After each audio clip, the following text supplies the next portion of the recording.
Hey everybody, video here for you today, and this is by request. I've had a lot of requests over the last weeks, months, year. Where do you think the Garden of Eden is? And this has been a topic of wide-ranging discussion ever since Gobekli Tepe was discovered.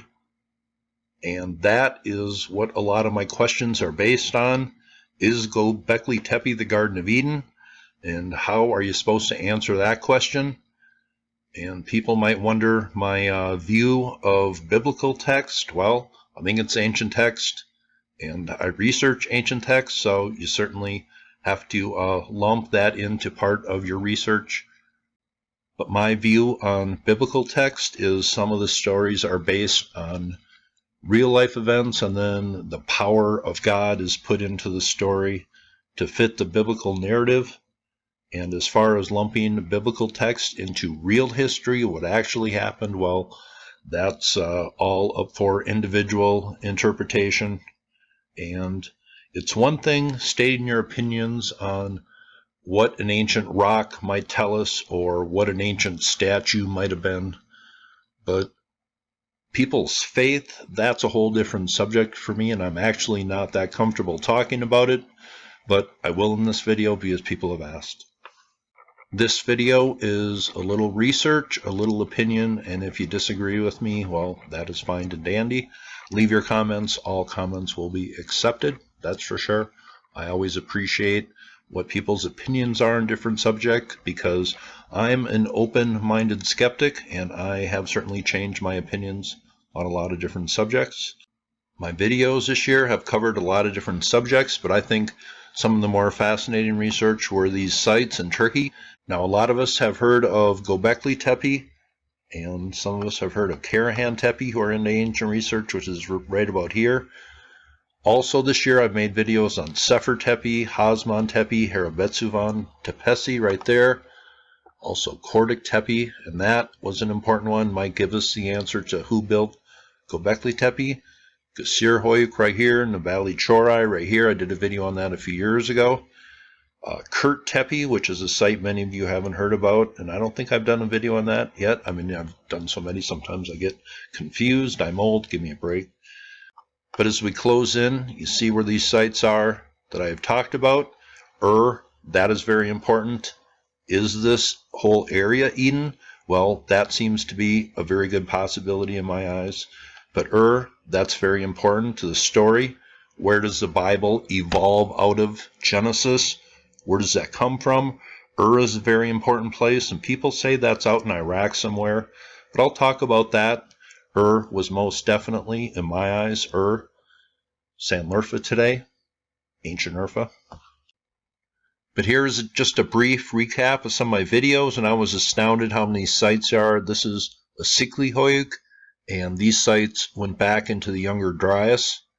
And just talking about Gobekli Tepe and Karahan Tepe, well, that's just scratching the surface. Here is my video on Körtik Tepe. This site I had no idea about. This was a pretty important one. Might give us the answers who built Gobekli Tepe. Here is my video on Sefer Tepe, another site that went back 11,000 years, and some of these sites go back 12,000 years and farther. One thing that distinguished these sites, these T-shaped pillars, that seemed to be what these places all had in common. Here is my video on Harbetsuvan, Tepesi or Tepe. It has the fingers wrapped around the pillar just like Gobekli Tepe. It's a T-shaped pillar. That was in all these sites that went way back in time. But the location of the Garden of Eden, and remember the Bible and real history, well, where do the writers of the Old Testament place Eden? Where is their placement of Eden as far as the locations that we know today? Well, I think it all comes from the area around Gobekli Tepe in this whole region. But here is a website, and they go over some theories, and a lot of people have different theories on this. Some people place it in Egypt or Africa or Iraq, different places, and that's all well and good to have your own opinion on things. But I will leave this link and many others below, including those videos I made. But it says here, and this website goes over different theories. It says the theory supporting the biblical Garden of Eden in Turkey rests on fascinating ruins found at Gobekli Tepe. The location of Gobekli Tepe also plays a role. It is located on the plains of Harran in Turkey. That is important, very important. The biblical area is termed Aram Naharaim. That is very important. Harran was named after Abraham's brother, and the area has many strong ties to the early patriarchs. So where did these early patriarchs of the Bible evolve out of? Where does the Bible tell us? Well, this has to be the location of the Garden of Eden, where humanity evolved out of. Let's just go on to some other things here. Now here's a map of the area, and of course the rivers are talked about in Genesis. The Euphrates and the Tigris are the ones that we can really identify with today, and then the other rivers, well, it's a wide range of guesses and interpretations of what the Old Testament says. But here is Harran, and this site goes back to maybe 9000 BC, and that is about 20 miles south of Gobekli Tepe, and I think Graham Hancock writes in Magicians of the Gods that Harran and Gobekli Tepe are exactly 1 degree of Earth's surface away from each other. I'm pretty positive of that statement coming from Mr. Hancock. Something interesting to think about. They were watchers of the heavens. Now here is present-day Sanliurfa, ancient Urfa, ancient Ur of the Old Testament in my eyes for sure. And there isn't much doubt in my eyes, and I'll tell you why here. But this place I talked about extensively in research that my longtime subscribers heard me babbling about for quite a while. This is ancient Edessa from around 2,000 years ago. It's very important, and am I going to talk about that subject again someday? Well, maybe. You ever wonder why Baalbek isn't mentioned in the New Testament? Well, I think that connects with my research pretty good, and I might be talking about that in the future. But ancient Ur of the Bible, that's very important because the Garden of Eden pretty much has to be attached to these early places and the early patriarchs of the Old Testament. That just makes the most common sense. But Ur, it's very important. And of course, Gobekli Tepe is located about 10 miles away from this place. And I've talked about the 7 sages and how they seem to bring civilization to places like Egypt, in the Indus Valley, and even China. Well, don't we have a story where the 7 sages brought civilization to ancient Ur? Don't we have a story like that? So does that connect an ancient lost civilization to this place? Well, it could. Now here is Urfa Man. People have talked about him, other channels. An 11,000-year-old statue found in some ruins, I believe, within the city of Sanliurfa that have been built over. I think that is where this guy comes from. He doesn't come from Gobekli Tepe, but certainly from the same culture because it's right nearby, only 10 miles away. Pretty futuristic looking clothing. Is this one of the depictions of the 7 sages that brought civilization to this region and to humanity? Now in Genesis, some people have theorized that what Genesis is actually saying at the beginning, it's not the creation of the actual world. To these people, it was their depiction of the creation of their new world. But this area of the world, we have statues and strange ruins that go back to a time where humanity was coming out of a really bad period of darkness. And Genesis seems to state, to some people, the description of a new world developing out of chaos and disorder and darkness. Genesis seems to state the beginning of their new world. But it talks about Sanliurfa here. The city is one of several in the upper Euphrates Tigris Basin, the Fertile Crescent, where agriculture began, and agriculture was the key to civilization kind of coming together and cities developing. According to Jewish and Muslim mythology, both Ur or Urfa is Ur Kasdim, the hometown of Abraham, and that is a more precise definition of Ur from the Old Testament. This identification was disputed by Leonard Woolley, the excavator of the Sumerian city of Ur in 1927, and scholars remain divided on the issue. But is most definitely Sanliurfa here, ancient Urfa. Now, Genesis comes from one religious group at one period of time, but then with the events of 2,000 years ago, that kind of gets lumped into everybody's religious texts, or a lot of people's. If you consider the whole scope of things, it's kind of a complicated thing to think about. But where was Eden? Well, it had to be connected to the early names and the early patriarchs of the Bible. That just makes most sense. One of the names is Aram Naharaim. That is very important to Eden. That's connected with the earliest stories of Genesis. But clearly, Aram Naharaim was in the area around Harran and the plains of Harran. And that is also connected to Enoch. And I have made a video where I connect the Tower of Babel and that story to the very tower remains which are at Harran today. It says both Josephus and the Septuagint translate the name as Mesopotamia.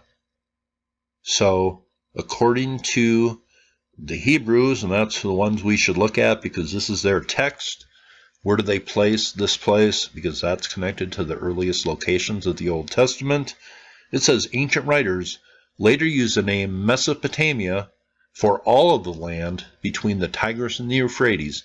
However, the usage of the Hebrew name Aram Naharaim does not match this later usage of Mesopotamia.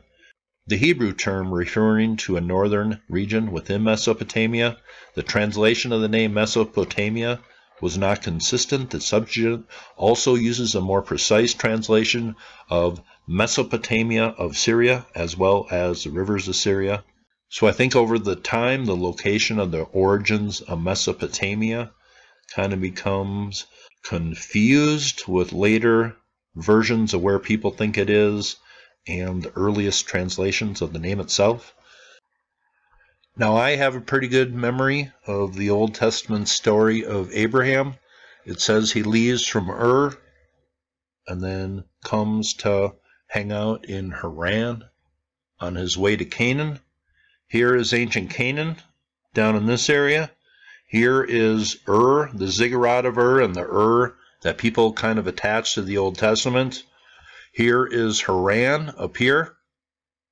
So would he have gone down from here on his way to Canaan and then stopped on it seemed like the first leg of his journey up here on his way to Canaan?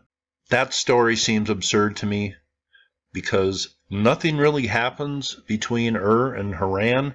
If that would have been a 600-mile journey from the in Iraq up to Harran here, I think more would have been told. I think he comes down from stops in Harran, and that's where some stories take place then, on his way to Canaan, which is on the route here.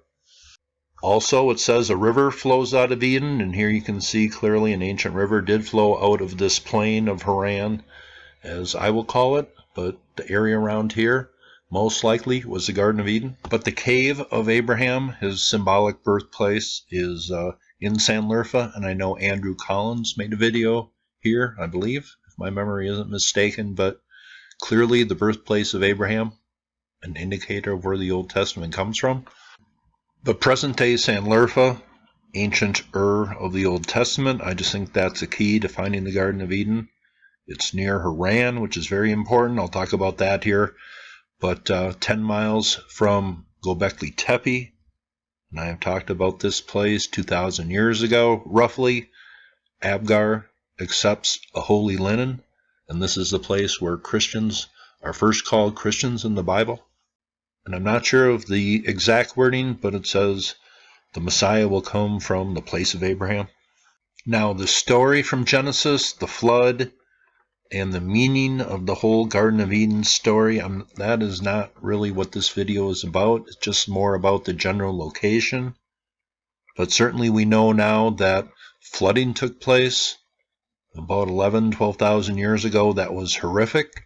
And it seems that stories from all over the world kind of verify this, and nobody disputes that. But the story of Harran, once again, I connect the Tower of Babel story to ancient Harran. And here is an artist's rendition of ancient Harran. This comes from the earliest points of the Old Testament, and I've connected that to the Tower of Babel story, as I have said. And here it is pointed out where it says, people in deep antiquity all spoke one language. Well, it was the language of the stars. It was astronomy. But Harran is mentioned in the earliest stories of the Old Testament. So is Padan Aram, and I want to talk about that. It's connected to Jacob and some of the earliest patriarchs, and it points to the origin of the Old Testament, where it comes from. This is Genesis 25:20. Isaac was 40 years old when he took Rebekah, the daughter of Bethuel, the Syrian of Padan Aram, the sister of Laban, the Syrian, to be his wife. Genesis 29:4. My relatives, where are you from? Jacob says this. They say, we are from Harran. This points to the earliest locations of the Old Testament. Genesis 31:13. I am the God of Bethel, where you anointed a pillar, where you vowed a vow to me. Where you anointed a pillar. But as far as location of the Garden of Eden, I find this one interesting. Did the gods of those nations which my fathers have destroyed deliver them, even Gozan and Harran, and the sons of Eden who were in Telassar? But here it said, the children of Eden, or the sons of Eden, which were in Telassar.